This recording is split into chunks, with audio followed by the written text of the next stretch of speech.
Bismillahirrahmanirrahim. Assalamualaikum warahmatullahi wabarakatuh.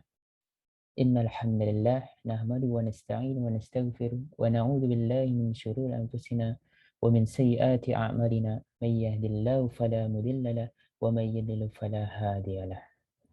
Asyhadu an la ilaha illallah wa asyhadu anna Muhammadar Rasulullah. Allahumma salli ala sayyidina Muhammad wa ala alihi wa sahbihi ajmain. Amma ba'd.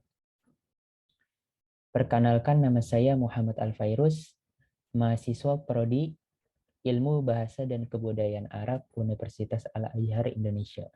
Di sini saya akan menjelaskan penelitian yang berjudul Variasi Jargon Chatting Telegram pada Grup Talib Arwah yang dipresentasikan pada sesi paralel Multaqo Nasional Bahasa Arab atau Munasbah yang keempat pada 23 Desember 2021. Pendahuluan. Bahasa Arab merupakan salah satu bahasa yang ada di dunia dan telah menjadi salah satu bahasa resmi PBB. Bahasa Arab memiliki keistimewaan tersendiri bagi umat Islam karena telah menjadi bahasa Al-Quran yang telah menjadi kitab sucinya. Secara historis, bangsa Arab telah dikenal memiliki banyak komunitas atau yang disebut dengan kabilah, sehingga tidak heran jika terdapat keragaman bahasa baik dari aspek penutur maupun penggunaannya. Dalam hal ini, peneliti lebih memfokuskan pada penelitian variasi jargon yang berada pada aspek penutur dalam kajian sosiolinguistik. Cair dan Agustina mengatakan bahwa jargon merupakan variasi bahasa yang digunakan oleh kelompok tertentu secara terbatas. Jargon bersifat rahasia, yaitu ungkapan yang digunakan hanya dipahami oleh komunitas tertentu, sehingga di luar komunitas tidak dapat memahaminya.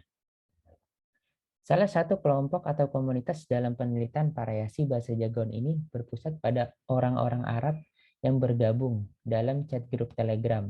Orang-orang Arab yang dengan keragaman bahasa dialeknya mengirim chat atau pesan dalam bentuk bahasa yang hanya dipahami oleh kelompoknya saja pada grup chat tersebut.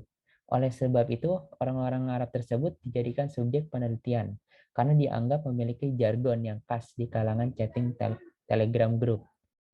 Kemudian, metode yang digunakan pada penelitian ini adalah metode deskriptif kualitatif yang datanya dicari, dianalisis, dan dikelompokkan sesuai dengan hasil yang ada di lapangan. Metode deskriptif kualitatif merupakan metode pengkajian atau metode penelitian yang dilaksanakan dengan menggunakan pendeskripsian berupa kata-kata dan tidak menggunakan paparan angka.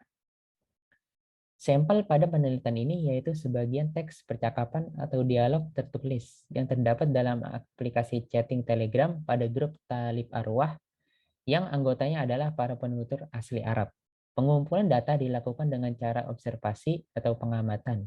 Observasi dilakukan pada saat chatting Telegram grup sedang berlangsung. Dan apabila informasi yang dibutuhkan sudah mencukupi, maka proses observasi sudah selesai. Observasi dilakukan dengan partisipatif aktif, yakni dalam hal ini peneliti terlibat dalam kegiatan komunikasi tulis yang diamati. Kemudian hasil dan pembahasan. Yang pertama, ada klasifikasi wujud jargon. Wujud jargon adalah bentuk kata yang nyata dan sering diucapkan serta ditulis dalam suatu komunitas chatting grup tertentu. Penelitian ini banyak ditemukan temuan mengenai wujud-wujud jargon yang ditemukan di dalam percakapan Telegram grup dalam komunitas penutur Arab asli yang diklasifikasikan menjadi 3, yaitu makna, penambahan dan perubahan kode, dan akronim. Yang pertama dalam bentuk makna.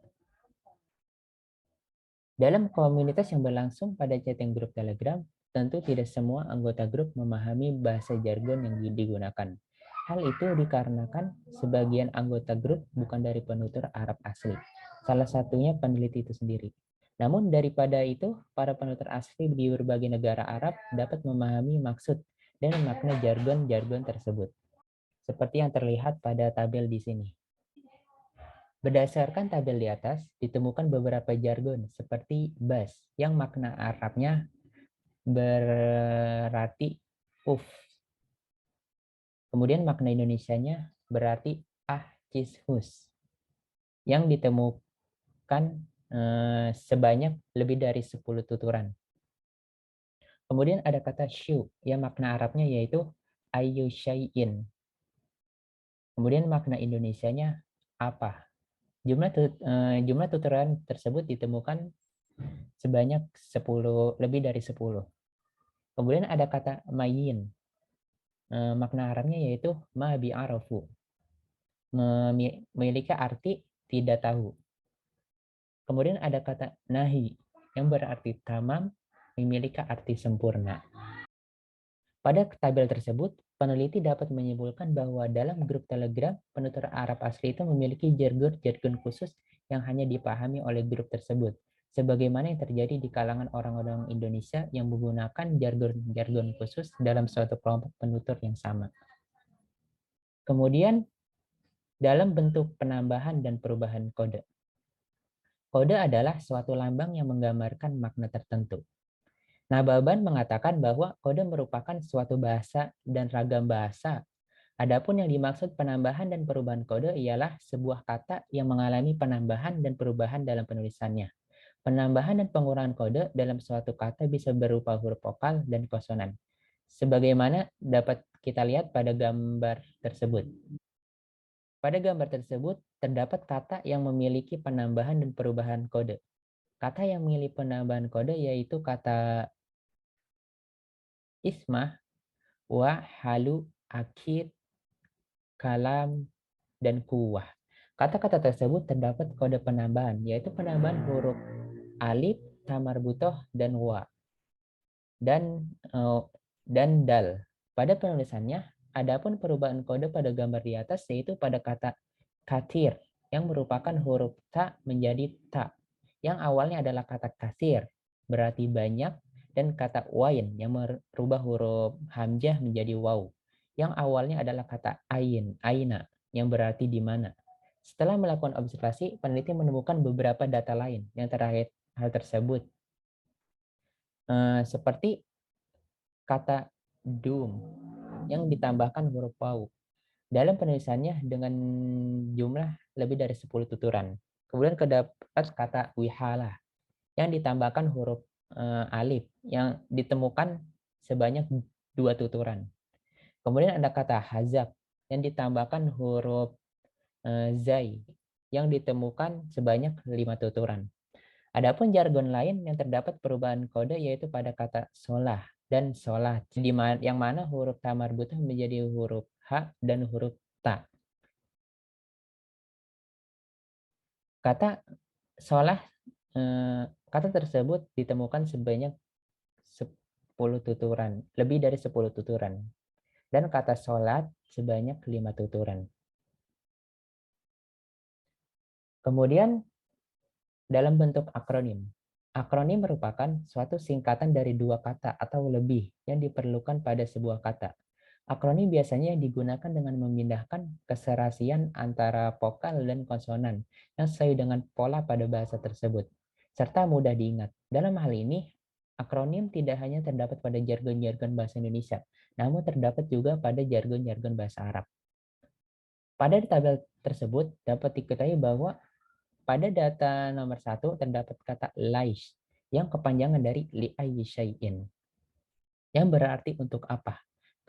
Kemudian ada kata aish yang kepanjangan dari aisyai'in yang berarti kenapa. Dan kata kaifak yang kepanjangan dari kaifahaluk, dan ada kaifukum yang berkepanjangan dari kaifahalukum, dan ada kata mabish yang kepanjangan dari mabi aisyai'in. Kata-kata tersebut ditemukan peneliti berjumlah lebih dari 10 tuturan. Terjadinya kata akronim tersebut dikarenakan untuk memudahkan penutur dalam penulisan suatu kalimat. Kemudian faktor-faktor adanya variasi bahasa jargon pada grup Telegram Taalib Arwah. Peneliti memberikan 4 klasifikasi adanya faktor-faktor variasi bahasa jargon pada grup Telegram Taalib Arwah, yaitu pada status sosial. Status sosial bagian terpenting dari adanya variasi jargon. Status sosial itu erat hubungannya dengan kelompok masyarakat. Dalam kelompok masyarakat, biasanya variasi bahasa jargon dengan ciri khas tertentu yang dapat menghasilkan status sosial di dalamnya. Dalam penelitian ini salah satu status sosialnya adalah grup chatting Telegram tali penutur Arab asli. Kemudian dari budaya literasi. Literasi dalam KBBI adalah suatu kemampuan dalam menulis dan membaca. Semakin banyak membaca, semakin bertambah juga wawasan dan pengetahuan. Oleh karena itu, literasi dapat mempengaruhi variasi bahasa jargon, yaitu semakin banyak membaca, maka tuturan yang akan diucapkan pun akan terpengaruh dengan hal-hal yang dibaca. Dalam penelitian ini, budaya literasi yang dibangun cenderung bersifat bebas dan santai, sebagaimana tertera pada judul grup Telegram tersebut, yaitu Talib Arwah. Kemudian ada topik tuturan. Topik tuturan seringkali dipengaruhi oleh budaya dari masyarakat tersebut. Topik tuturan yang sering dibicarakan pada anggota grup Telegram Talib Arwah yang telah peneliti observasi, yaitu membahas budaya, perkenalan, ataupun religius. Oleh karena itu, variasi bahasa jargon terus berkembang dikarenakan adanya topik tuturan pada sebuah komunitas. Kemudian ada umur. Umur dapat mempengaruhi perbedaan ragam bahasa. Biasanya orang tua dengan anak muda memiliki perbedaan pada bahasanya. Anak muda lebih suka menggunakan bahasa yang lebih simpel dan kekinian. Maka dari itu, perkembangan variasi bahasa jargon lebih cepat terjadi pada anak muda daripada orang tua. Dalam grup ini, para penuturnya yaitu kebanyakan adalah anak muda. Peneliti mengetahui dari foto profil yang digunakan.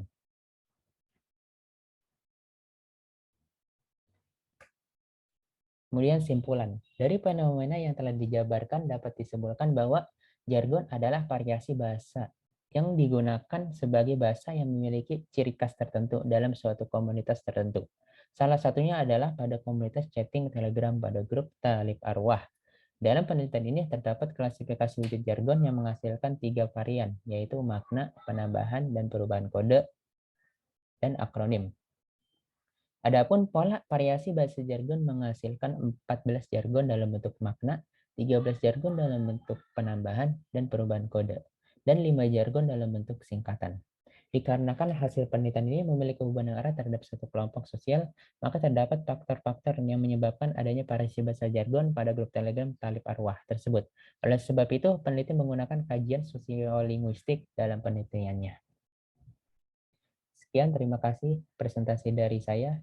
Kurang lebihnya mohon dimaafkan. Wassalamualaikum warahmatullahi wabarakatuh.